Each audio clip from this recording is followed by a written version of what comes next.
tem sido ministrada, tem tido muita coisa misturada no meio do Evangelho. E uma das coisas que a igreja contemporânea, a igreja dos nossos dias precisa fazer é voltar aos princípios da palavra do Senhor. Aí está o segredo da igreja que vai subir, da igreja que não vai ficar. Essa igreja que vai subir é uma igreja que vai voltar aos princípios da palavra de Deus. E eu fico muito feliz por estar num lugar onde esses princípios têm sido ministrados com seriedade. Então no domingo passado nós ouvimos uma palavra, e essa palavra, ela edificou bastante a minha vida.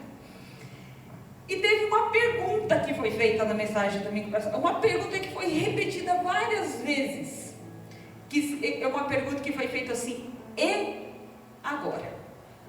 Quem lembra disso?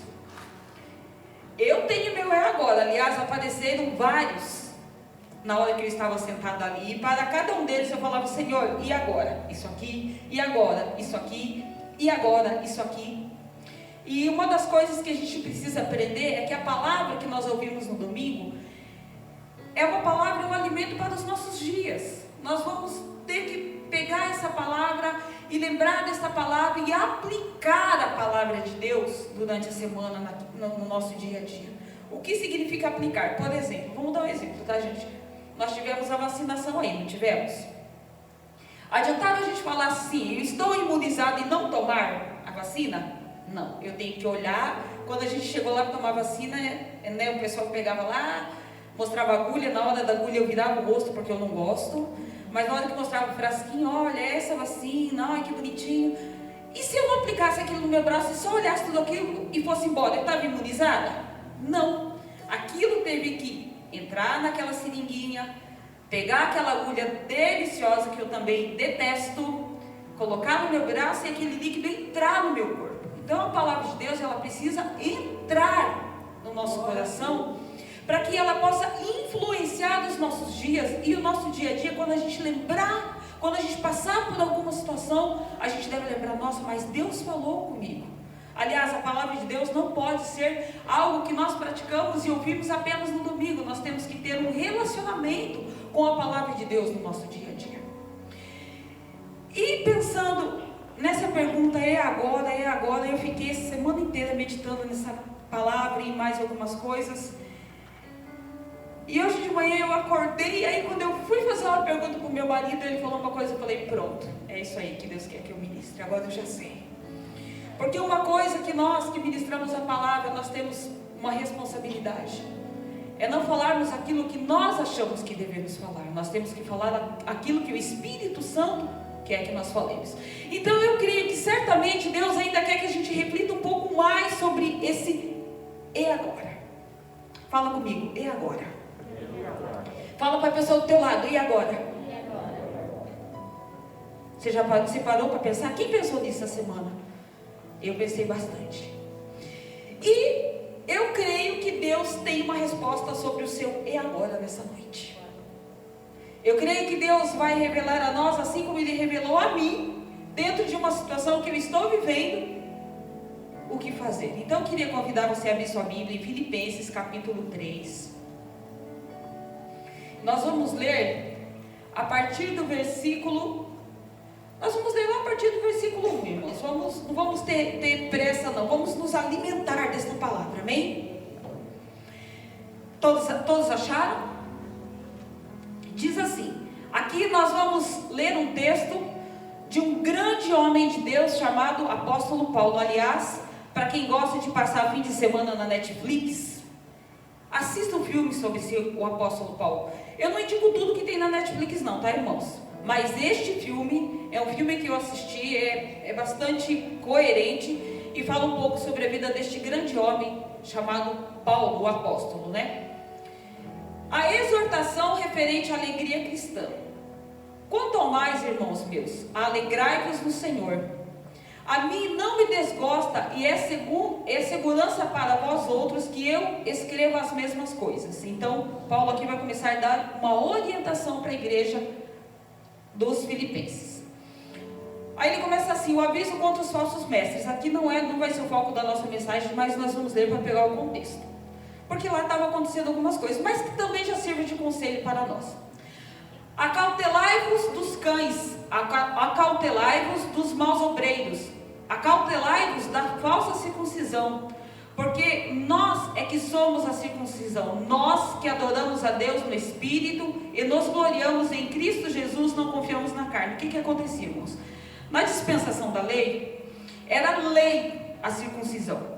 E agora a graça se revelou, Jesus se revelou, e o apóstolo Paulo, que foi o ministro da graça de Deus, identificou na igreja que tinha algumas pessoas que ainda estavam querendo forçar os irmãos a se circuncidarem. Então por isso que ele escreveu isso, que eles deveriam tomar cuidado em relação a isso, mas não é o nosso foco, tá? Então diz assim, porque nós é que somos a circuncisão. Vou repetir isso aqui: nós que adoramos a Deus no Espírito e nos gloriamos em Cristo Jesus e não confiamos na carne.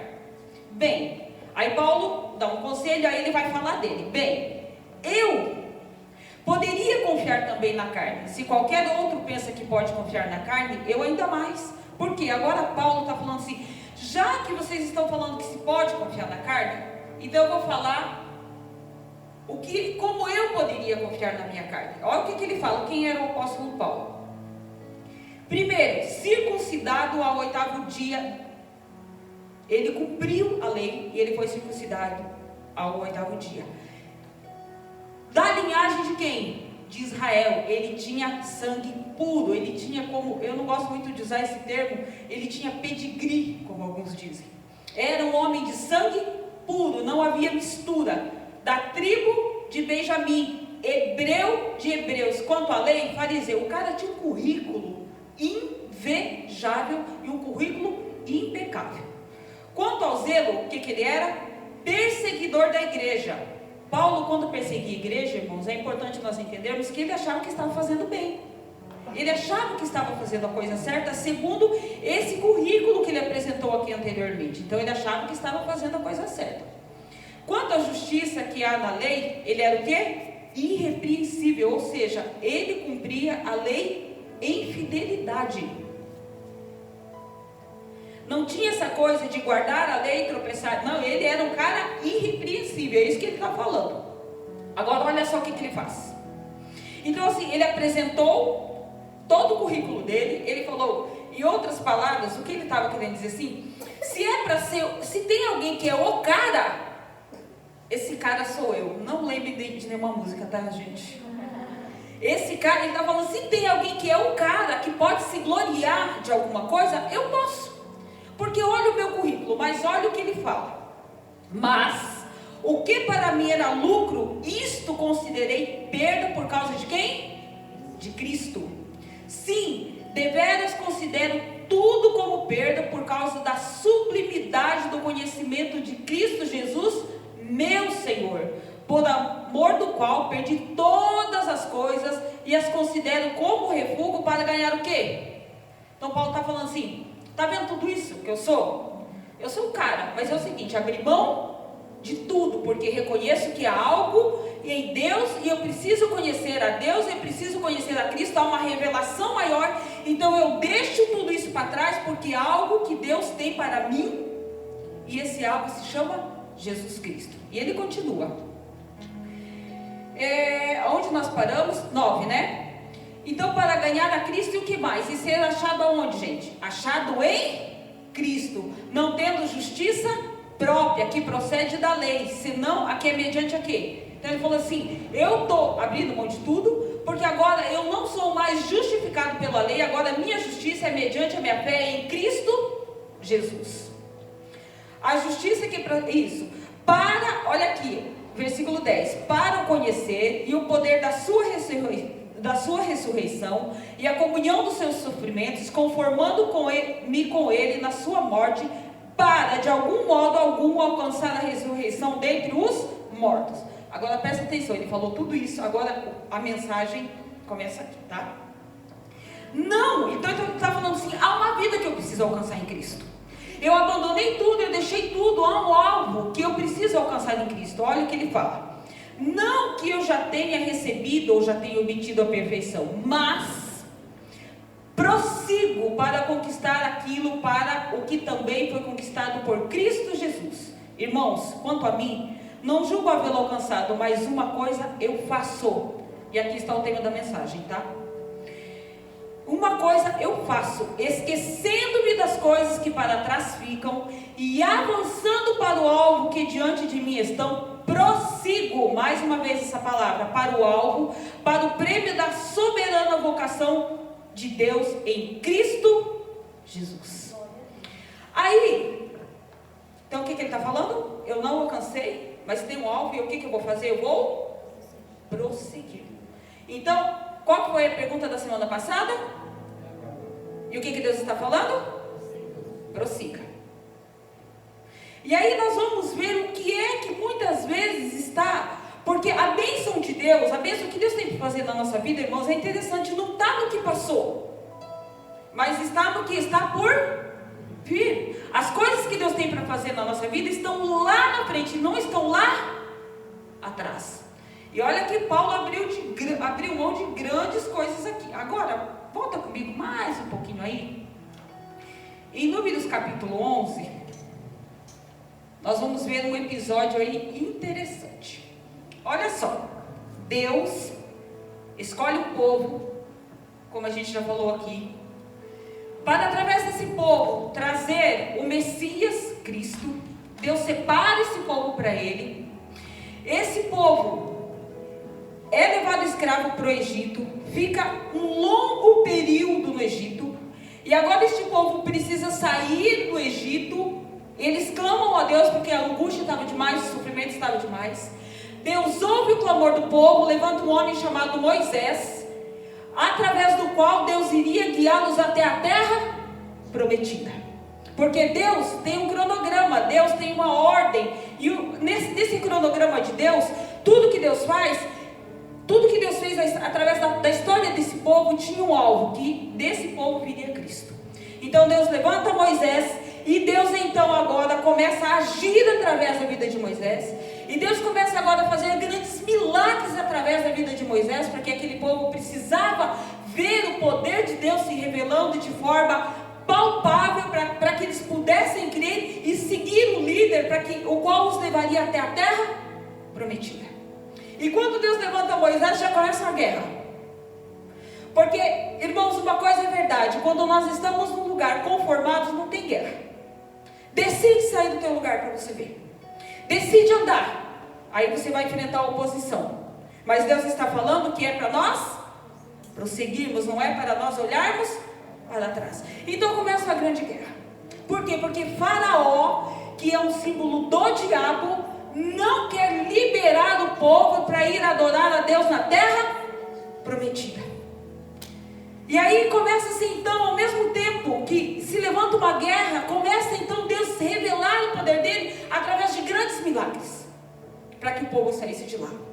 Todos aqui conhecem as 10 pragas do Egito, né? A gente aprende isso desde pequenininho, né? Ensine isso para o teu filho. E nós vimos nas 10 pragas do Egito Deus agindo de forma tremenda e maravilhosa, e Faraó o tempo todo tentando negociar com o povo: olha, você vai, mas não leva as crianças, você vai, mas não leva o gado, e você vai, mas não leva isso. E Deus falando: não, o meu povo vai sair todo, vai sair homem, vai sair criança. Aí Faraó fala: então vai, mas deixa os seus bens. Não, você também vai liberar os nossos bens. E para cada oposição que Faraó levantava, Deus interferia fazendo um milagre. Até que então veio o golpe fatal, porque ele não estava disposto a deixar o povo ir completamente. Irmãos, uma coisa interessante aqui, que não é o tema da mensagem, mas eu quero fazer um adendo.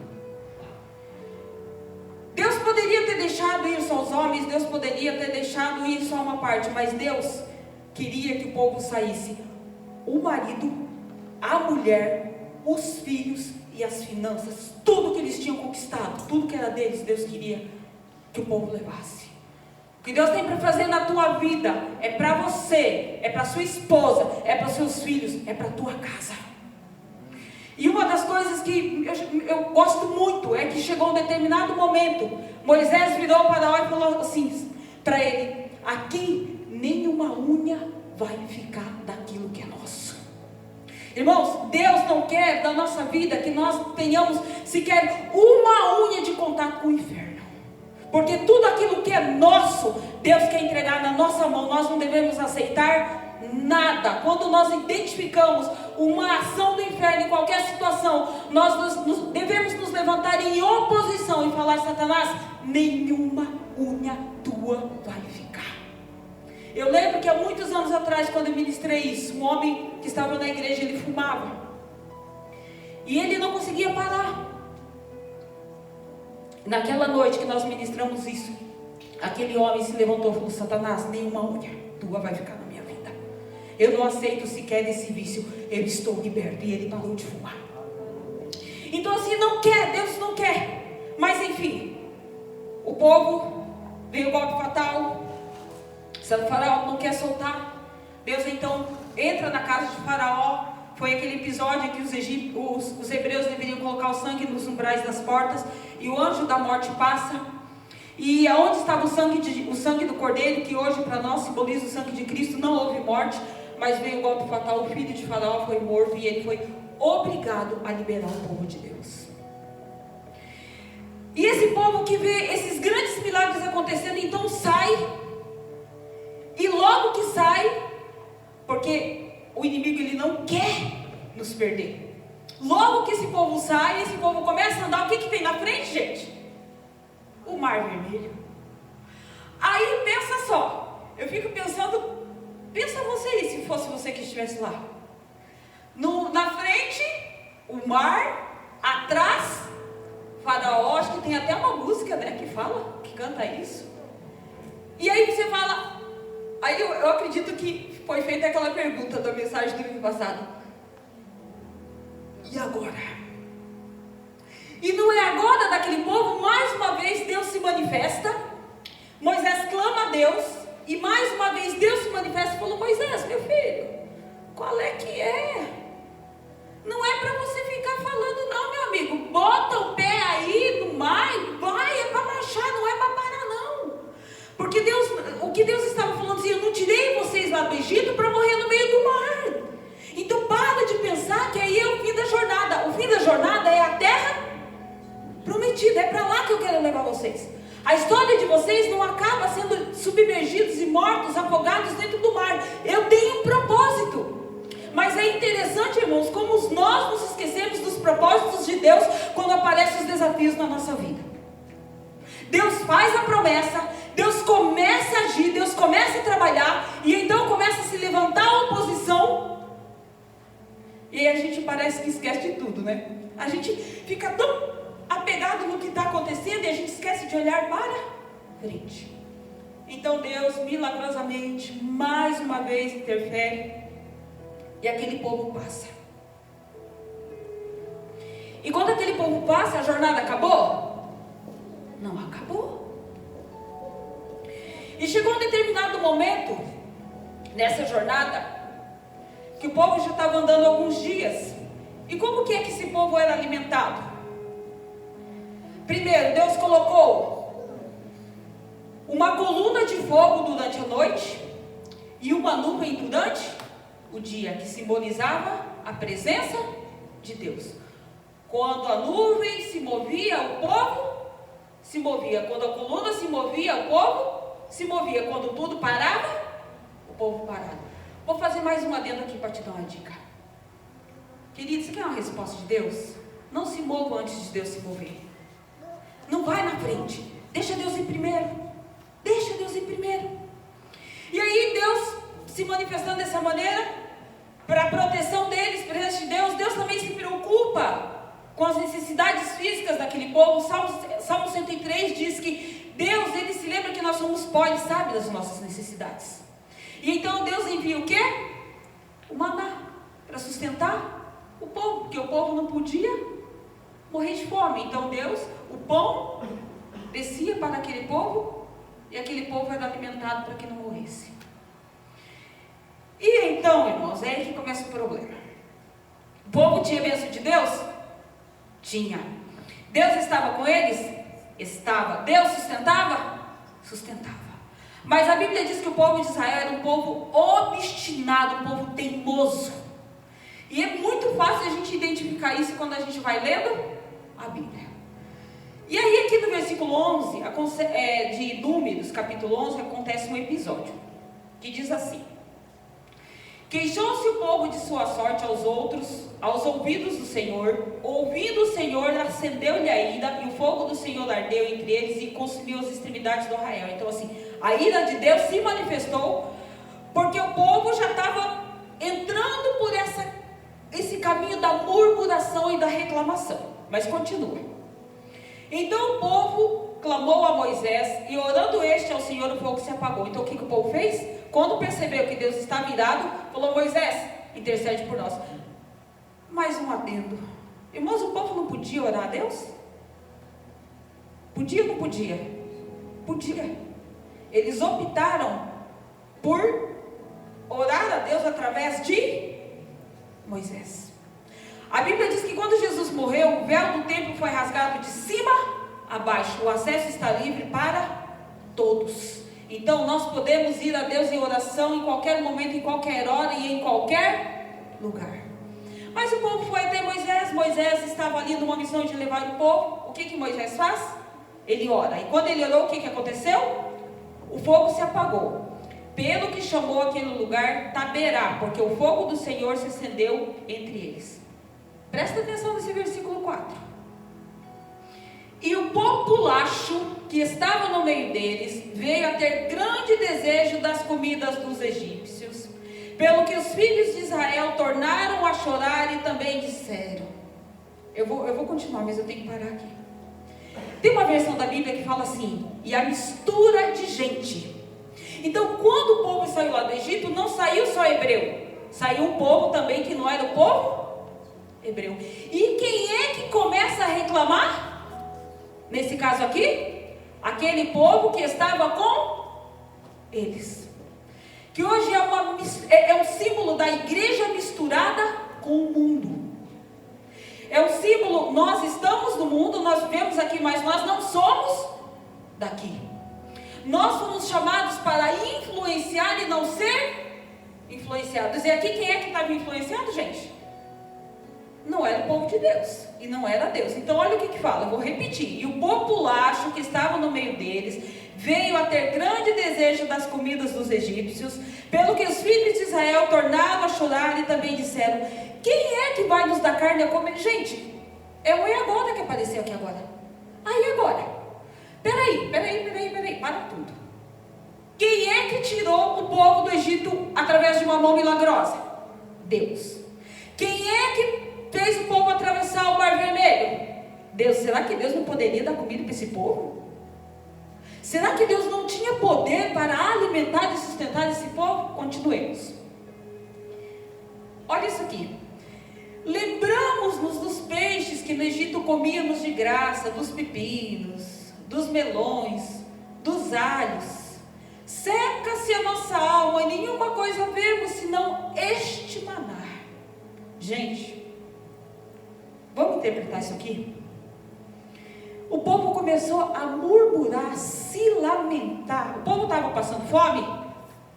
Não, porque Deus estava sustentando o povo com maná. Mas o que? Influenciados por aquela mistura de gente que saiu com eles, eles começaram a fazer aqui.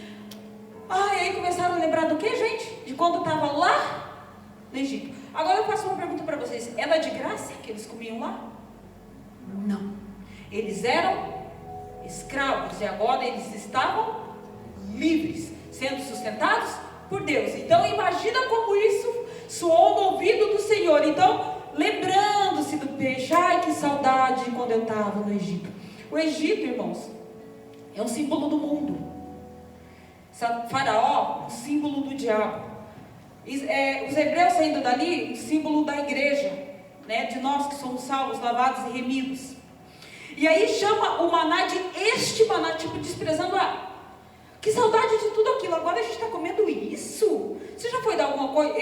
Olha, se eu for dar alguma coisa para alguém comer e fizer cara de nojo para minha comida, pode esquecer, não come mais na minha casa. E lá em casa também já tem um negócio.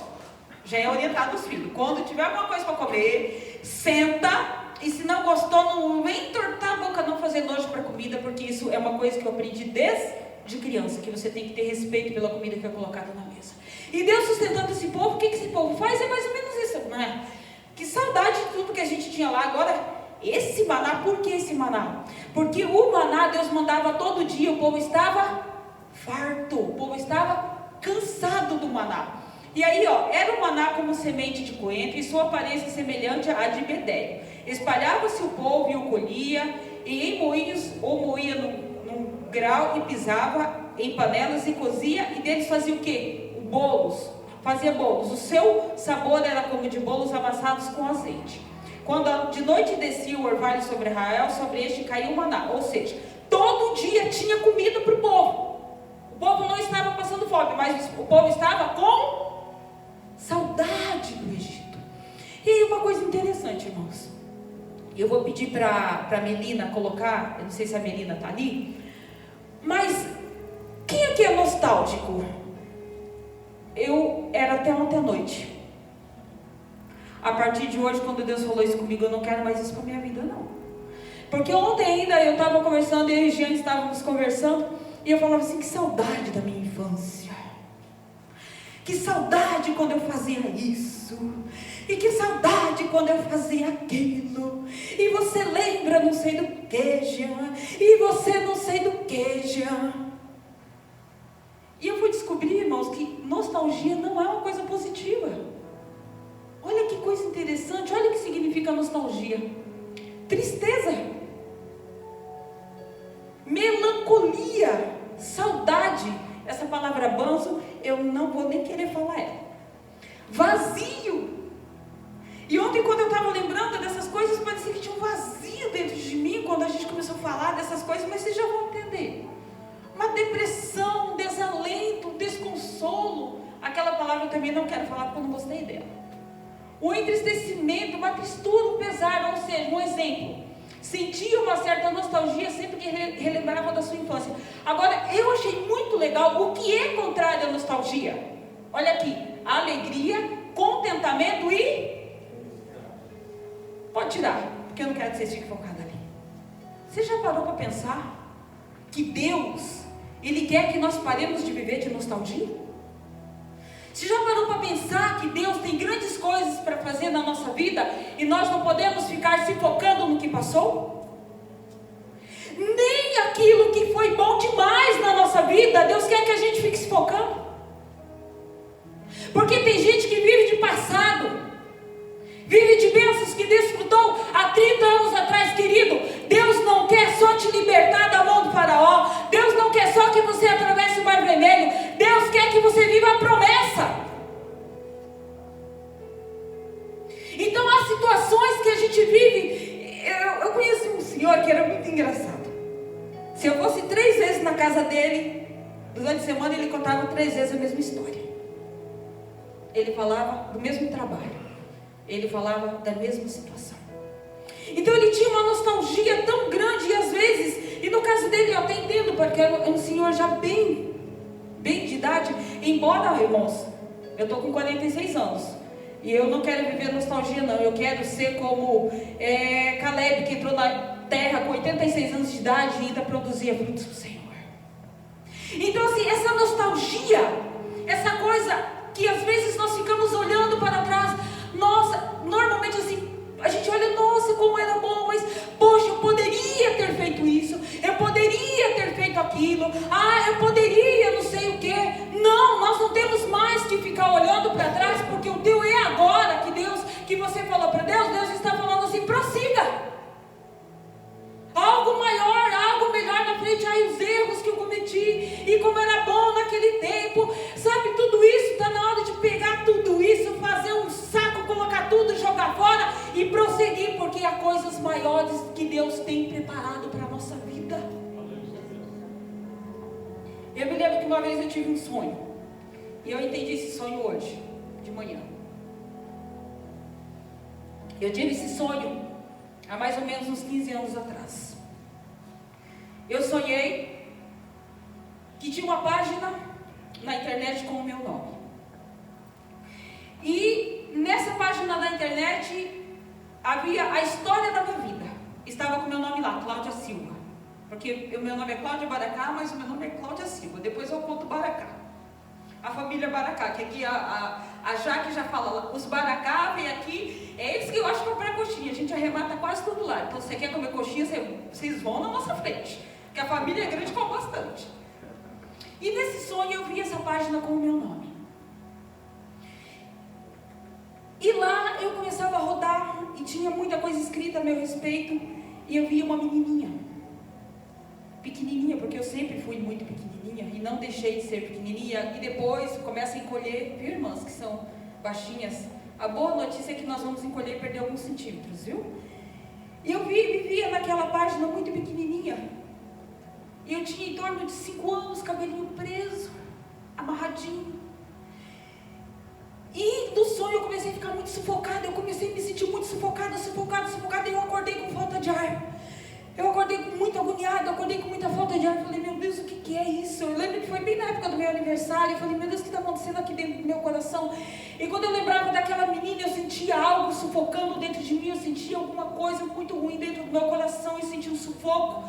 E hoje eu entendi, é que Deus, Ele não quer que eu fique, sabe, olhando para quando eu tinha 5 anos de idade, 12 anos de idade, 13 anos de idade. O que Deus tem para fazer na minha vida é para frente. As coisas que você viveu lá atrás, sejam boas ou ruins, se é boa, Deus tem algo melhor para fazer. E se for ruins, Deus não quer que você fique parado lá. É para prosseguir. Às vezes nós abrimos mão de coisas que para o mundo as pessoas poderão olhar para nós e falar assim, mas Cláudia, isso não tem nada a ver. Eu não quero ser influenciada pelo mundo. O que eu vou deixar, o que eu vou abandonar, não é o que o mundo está falando que eu devo deixar, mas é o que o Espírito Santo está falando para mim. Sabe qual é a diferença de viver pela lei e pela graça? A diferença é que a lei está tudo escrito, e viver pela graça, tem coisa que o Espírito Santo vai pedir só para você. Tem coisa que o Espírito Santo vai pedir só para você. Ele não vai pedir para outros. E quando você olhar, você vai entender, você vai saber que o Espírito Santo está falando com você. E às vezes ele vai falar para você, deixa disso, para com isso, para o mundo, ou para nós, ou talvez para a maioria dos cristãos, não tem problema nenhum, não é errado aquilo, mas Deus está falando, eu tenho algo maior, eu tenho algo melhor. Eu acho interessante a cultura musical do nosso país. E recentemente nós tivemos uma perda. E eu parei ontem para ouvir as músicas dessa pessoa que partiu. As músicas brasileiras, elas não te estimulam a olhar para frente. A musicalidade brasileira, ela te motiva a ficar olhando para relacionamentos que se passaram, coisas que se passaram. Ela não fala do teu presente e muito menos mostra o teu futuro. Mas elas falam de ficar chorando e se lamentando por coisas que já ficaram para trás. É bom lembrar que quem influenciava aquele povo era o popular, era hoje o símbolo para nós o mundo. Eu não quero saber como o mundo se porta, eu não quero saber o que o mundo valoriza, eu não quero saber quais são os valores deles, mas eu quero saber qual é o valor do Senhor para mim, e eu quero prosseguir. Eu quero andar. Uma coisa interessante. Quem aqui tem rede social? Eu tenho. E não tenho nada contra, viu? Inclusive eu até preciso ter, porque eu preciso ficar rastreando 3 filhos que eu tenho lá em casa. Pai e mãe tem que ter rede social, viu, gente? Mas deixa eu te falar uma coisa. Quanto tempo você gasta na sua rede social? Quanto tempo você gasta orando pela tua família e tendo contato com a palavra de Deus? Tem problema na rede social? Não, mas o tempo que eu invisto nela pode ser um problema. Você tem Netflix? Eu tenho. E seleciono aquilo que eu gosto de assistir. Então, você está entendendo o que eu estou querendo dizer? É errado ter rede social? Não. É errado ter Netflix? Não. É errado nós termos uma vida social? Não. A questão é que muitas vezes Deus vai me pedir algo, que eu deixe de algo, porque Ele tem algo maior para me entregar. E aí eu preciso fazer o quê? Parar de... Nesse caso eu tenho uma coisa mais recente, eu tenho que se focar naquilo que Deus está falando. Deus está falando? Prossiga. Deus está falando? é para frente. Agora tem uma outra palavra que eu quero pedir para a Melina colocar aqui. Quem aqui sabe o que é saudosismo? Eu não sabia. Mas agora a gente vai saber. Então tem essa questão da nostalgia, que a gente fica olhando para trás com pesar. Ai, como era bom quando era solteiro, porque a mulher não brigava, não tinha que comprar fralda, não tinha que comprar leite, não tinha que pagar conta de luz, que agora é um absurdo, não tinha que comprar gás. Ai, como era bom quando eu morava não sei aonde, lá não sei o que. Ai, como era bom, ai, como era bom. Se focou no passado, está perdendo o presente e perdendo o futuro. Mas olha o que é o saudosismo, ou o saudosista. Aquele que tem atitudes de saudosismo, isto é, que age com saudosismo, é chamado de saudosista. Óbvio, né, gente? Por isso, um saudosista é aquele indivíduo que tem preferência na valorização de coisas, o quê? Passadas. Mas, irmãos, não é exatamente o contrário que Deus falou através de Paulo? E não é exatamente o problema do povo de Israel que estava olhando para trás? Os nossos melões. Irmãos, a mentalidade do diabo, a mentalidade escrava, ela não consegue pensar que Deus está levando eles para uma terra onde eles não vão ter só os melões, não, irmãos, eles vão ter a terra.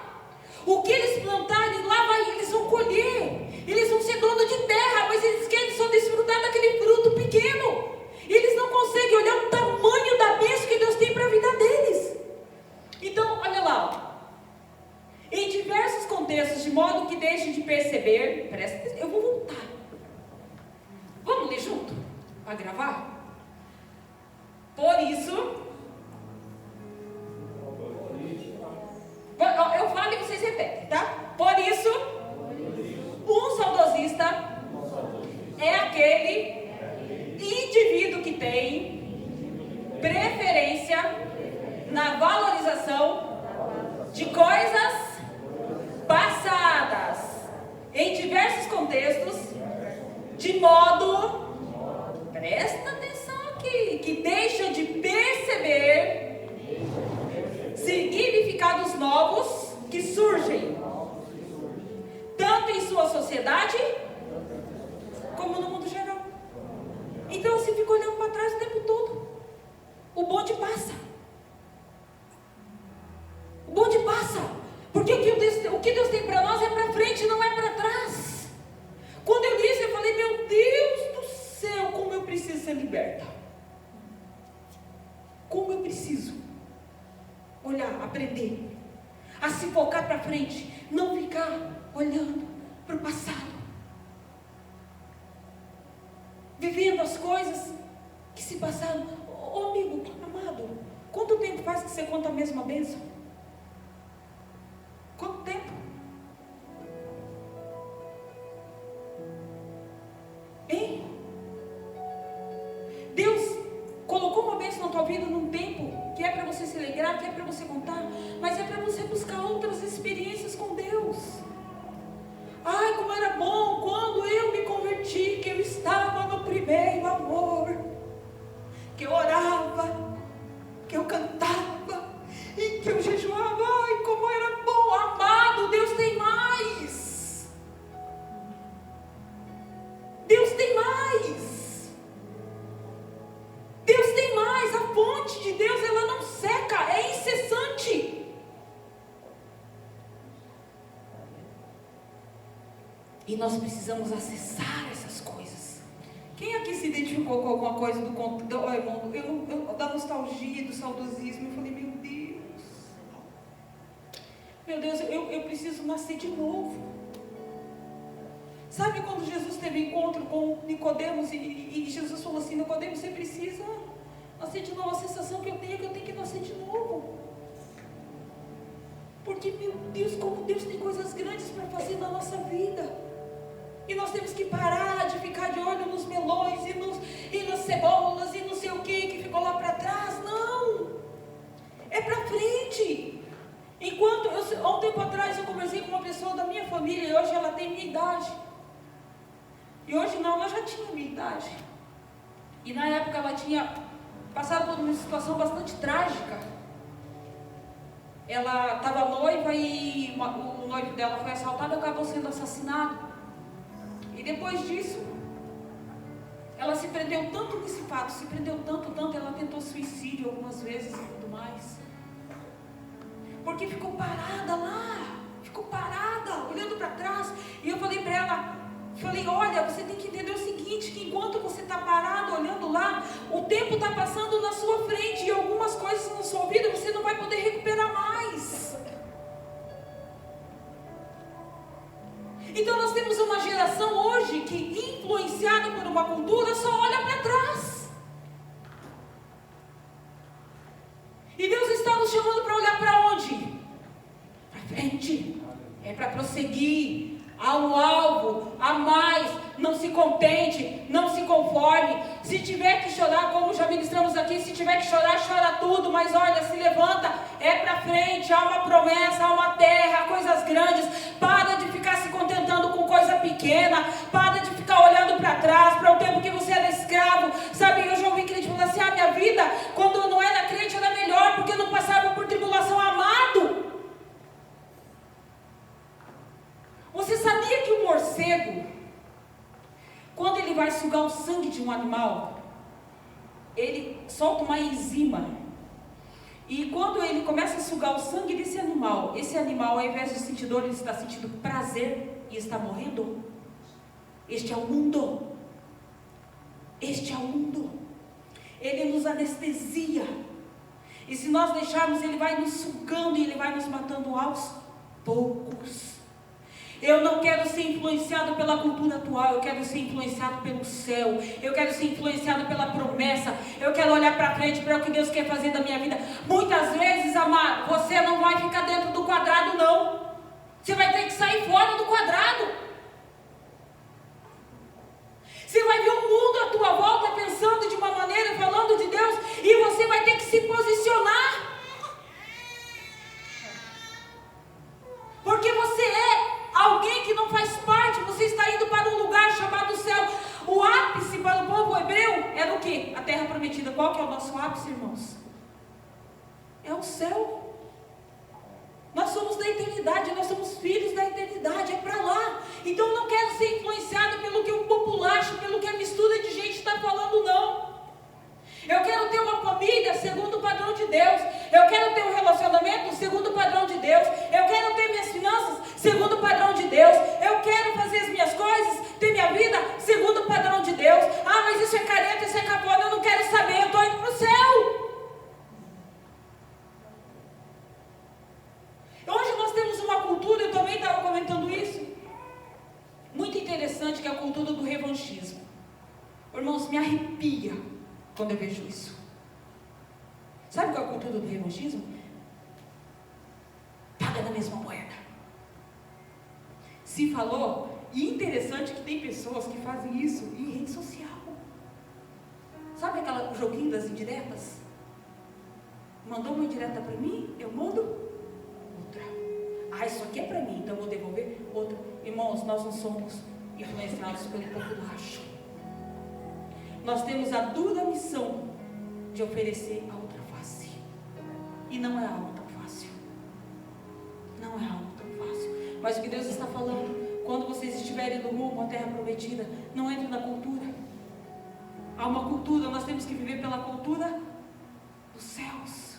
Eu não quero saber como a maioria está fazendo. Outro dia eu falei isso para a Gabi. Teve uma festa na escola.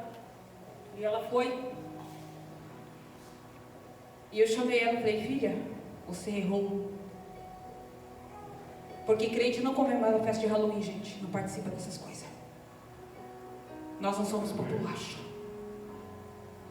E ela foi para a escola nesse dia e não era para ela ter ido. E ela falou assim, mãe, mas todos os meus amigos vão. Aí veio aquele chavão de mãe. Mas você não é todo mundo. Então, em muitas situações, nós temos que lembrar que nós não somos todo mundo, irmãos. Filho de crente não participa de festa junina. Uia, ai. Mas é isso. Porque nós temos um alvo.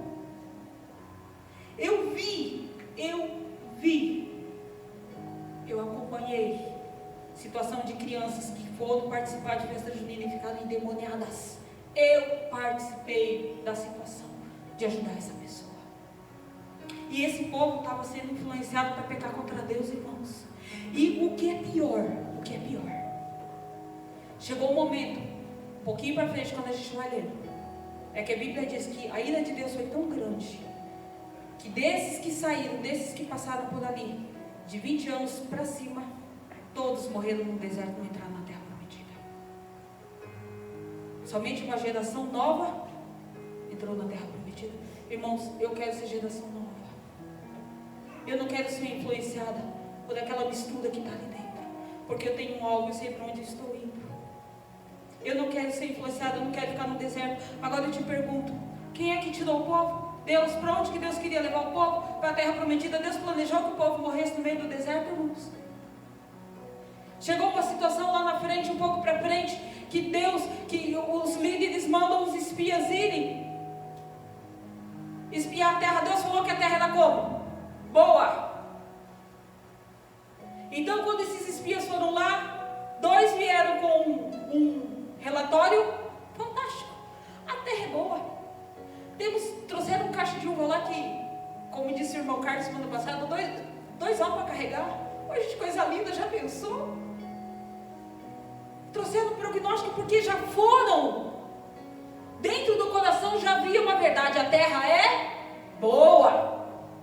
Mas foram também com eles outros que voltaram e falaram assim: vai dar não. Lá tem um povo grande lá e nós vamos acabar com a gente. Mentalidade de quem não está olhando para frente. Quando nós estamos olhando para frente, os gigantes até vêm as situações. Só que nós temos que olhar, peraí, qual é a promessa de Deus? O que foi que Deus falou? O que Deus falou está falado. E parte desse povo ficou para lá. Josué e Caleb entraram na terra prometida. Eu te pergunto, o que você quer? E agora? Será que, como seria Deus te perguntando, e agora? E se fosse Deus te perguntando hoje? E agora? O que você vai fazer? Você vai ser saudosista? Você vai ficar nostálgico o tempo todo? Ficar parado, olhando para trás? Como Israel fazia? O tempo todo. É interessante que não é só esse episódio, vários episódios aconteciam. E o povo estava sempre olhando.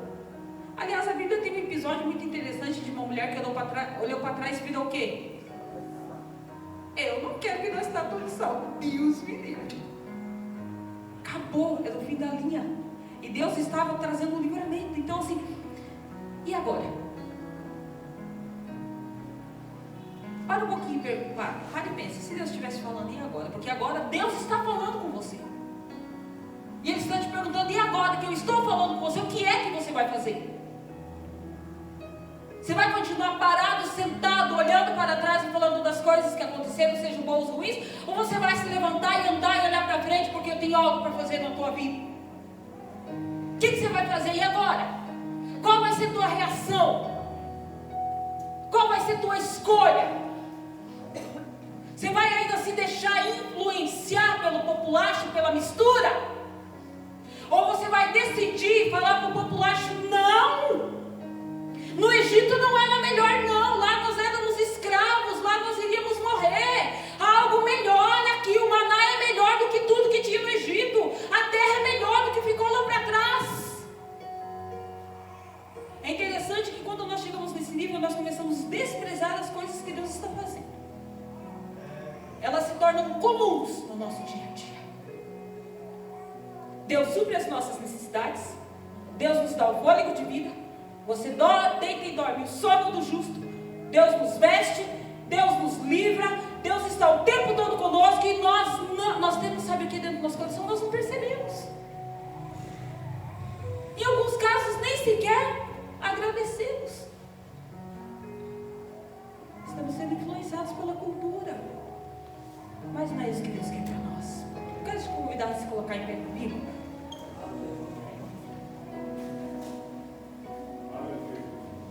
Semana passada você falou para Deus, e agora? Hoje Deus está falando para você assim, e agora?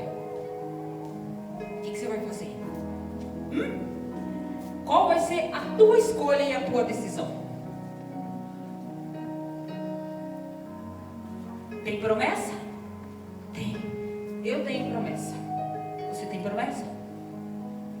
Tem? Quem tem promessa aqui?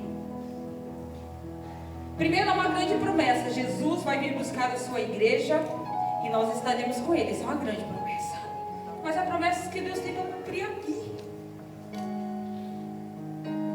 E nós estamos parados olhando, chorando muitas vezes, ou se alegrando por coisas que não é nem para se alegrar. Amado, tem coisas na tua vida que não é para se alegrar não, viu? Aconteceu, ficou pensando, igual Paulo. Paulo falou assim, ó, isso tudo aqui foi muito bom, mas sabe o que eu faço com tudo isso? Para trás. Estou abrindo mão de tudo, porque há algo superior que Deus quer entregar para mim. Algo superior que Deus quer fazer na minha vida. Feche os seus olhos. Deus, nós podemos dizer que a tua palavra, Deus, ela é fantástica, ela é tremenda. Semana passada nós perguntamos para o Senhor, e agora? E hoje o Senhor nos pergunta, e agora? Você vai parar e ficar olhando o mar? Você vai parar e ficar olhando os milagres que aconteceram no passado? As coisas boas e ruins que ficaram para trás? Você vai parar. Mas nós não queremos ficar parados, Deus, nós queremos andar. Nós queremos, Deus, ser um povo definido aqui na terra, Senhor. Nós somos sal, nós somos luz, e a nossa identidade é filhos de Deus. Aleluia. E nós queremos nessa noite assumir a nossa identidade diante do Senhor e diante do inferno. Nós somos filhos. E nós somos uma geração que não quer ser influenciada pela mistura, mas nós queremos ser uma geração que quer ser purificada pelo sangue do Cordeiro. Nós não queremos ficar sentados, ó Deus, com nostalgia, olhando para trás, com saudosismos, mas nós queremos olhar para frente. Há uma promessa, há um plano, há um propósito, há uma proposta, e é para lá que nós queremos ir, ó Deus. E as influências, Deus, que foram sendo colocadas dentro de nós, através daquilo que nós assistimos, através das músicas, através das amizades, através dos ambientes onde nós vivemos até hoje, que o Senhor nos purifique nesta noite pelo sangue de Jesus. Nós não queremos ter dentro de nós essa cultura que fica chorando e se lamentando por coisas que se passaram, mas nós queremos prosseguir, porque há milagres que o Senhor ainda quer fazer, há coisas que o Senhor ainda tem para operar em nós e através de nós. Renova nessa noite nosso ânimo, Senhor. Renova nessa noite a nossa visão. Nos dá uma visão profética a respeito daquilo que o Senhor quer e fará através de nós. Há uma terra para nós conquistarmos, e nós queremos andar. Nós queremos andar de glória em glória e de vitória em vitória. Nós queremos vencer gigantes. Nós queremos atravessar mares. Nós queremos, Senhor, derrubar muralhas. Nós queremos entoar a ti cânticos de louvor o tempo todo, porque o Senhor é bom. Tira de nós, Deus, tira nessa noite toda essa nostalgia que não pertence ao Senhor, todo esse saudosismo, remove do nosso coração nessa noite em nome de Jesus Cristo. Nós queremos ser guiados pela tua palavra e pela tua promessa, não por nostalgia, não por coisas que se passaram, mas nós queremos viver pela tua alegria, que é a nossa força. É ela que nos impele, é o teu Espírito Santo que nos impele. Remove nesta noite, Deus, tudo aquilo que está prendendo os nossos pés. Querido, faz um ato profético. Vocês já assistiram filmes que as pessoas tinham bolas nos pés que elas não podiam andar? E ela tenta. Imagina você com seus pés presos e você tentando correr. Você vai conseguir? Não. Então faz um ato profético. Fala assim: Deus, tira do meu pé. Sacode assim, ó. Sacode seu pé. Se você crer nisso, você vai ser liberto em nome de Jesus. Sabe quando você vai falar, Deus, não quero. Não quero, liberta meus dois pés, isso. Fala, Senhor, libera as minhas mãos. Não quero